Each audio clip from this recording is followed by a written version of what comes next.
సమంత నాగచైతన్య విడాకులు తీసుకుని 4 మాసాలు దాటింది. కానీ వాళ్ళ గురించిన మాత్రం విషయాలు వైరల్ అవుతూనే ఉన్నాయి.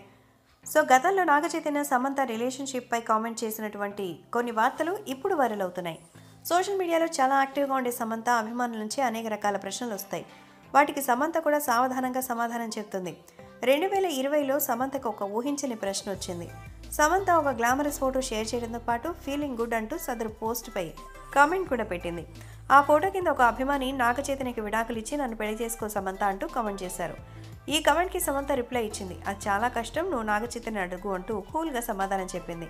2020 నవంబర్లో ఈ ఘటన చోటు చేసుకోగా సరిగ్గా ఏడాది తర్వాత 2021 అక్టోబర్లో సమంత నాగచైతన్య విడాకులు ప్రకటన చేశారు. విధి విచిత్రం అంటే ఇదేనేమో.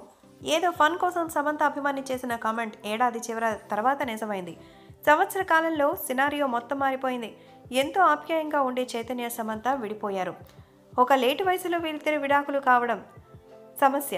వీరిద్దరు 30+లో ఉన్నారు కాబట్టి త్వరగానే రెండో పెళ్లి ఆలోచన చేయాలి. నాగచైతన్య కుటుంబం ఆయన్ని పిల్లల్ని వెతికే పనిలో ఉన్నారు.